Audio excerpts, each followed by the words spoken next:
et bienvenue chez Nutrika. Je vais vous parler de la timidité chez le chiot. Alors c'est normal chez le chiot d'être plutôt sur la réserve. C'est un comportement qu'on voit chez tous les chiots et il faut penser que le chiot que vous venez peut-être d'acheter a fait un grand changement dans sa vie en quittant l'endroit où il avait grandi avec ses frères et sœurs et avec les autres chiens qu'il côtoyait. Et il arrive tout seul dans un nouvel endroit où il n'y a que des nouvelles odeurs, des nouveaux bruits et des humains qu'il ne connaît pas. Et tout lui est hostile. Donc ce chiot, il va être plutôt sur la réserve.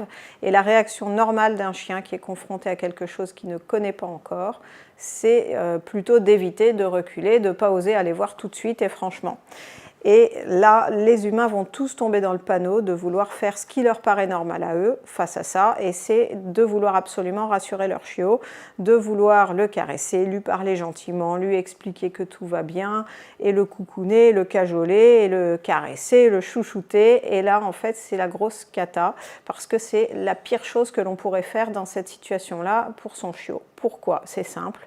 Le chien qui entend qu'on lui parle gentiment et qui comprend qu'on est en train de le caresser, de le cajoler, pour lui, ça n'a qu'une seule signification dans sa tête de chien, c'est que vous êtes forcément en train de le féliciter. Et donc là, ce n'est pas difficile à comprendre. Vous félicitez votre chien qui fait le timide, qui peut peut-être se tapir au sol, ramper, peut-être même faire des petits pipis d'émotion et en tout cas ne pas avoir envie d'aller voir franchement ce qui est nouveau pour lui. Et vous le félicitez de ça, forcément le chiot il va faire ça de plus en plus et avec de plus en plus d'intensité. Et plus vous allez essayer de le rassurer, plus il va vous paraître réservé et timide. Alors qu'est-ce qu'il faut faire? C'est vraiment très simple. C'est de stimuler votre chiot pour qu'il passe dans le jeu, en fait, le mode action, jeu. Et là, tout est facile, tout est beau, tout est sympa pour le chien. Pensez simplement à n'importe quel enfant qui va trébucher et vous allez lui dire « Tiens, regarde, il y a un petit papillon par là ou un petit oiseau par là. » Et l'enfant va se relever en disant « Ah, où ça ?» Et il a oublié et il est reparti à jouer. C'est exactement pareil avec le chiot. Il faut détourner son attention. Il ne faut pas qu'il se focalise sur l'élément qui l'inquiète. C'est normal qu'il se focalise sur tout ce qui est nouveau, qui bloque un peu dessus, mais c'est à vous de trouver le déclencheur qui va faire que le chiot a envie d'aller de l'avant et d'être joyeux et de s'amuser. Et avec cette méthode, vous allez pouvoir tout lui faire découvrir.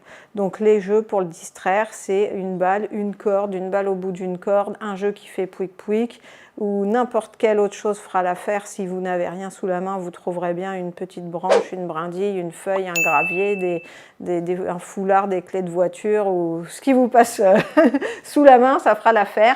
Distrayez-le et c'est tout, et vous verrez que tout va être beaucoup plus facile. À vos idées pour trouver le déclic pour votre chiot, et puis n'hésitez pas à partager vos expériences et nous expliquer comment vous avez trouvé le moteur pour votre chiot. À très bientôt sur Nutrika.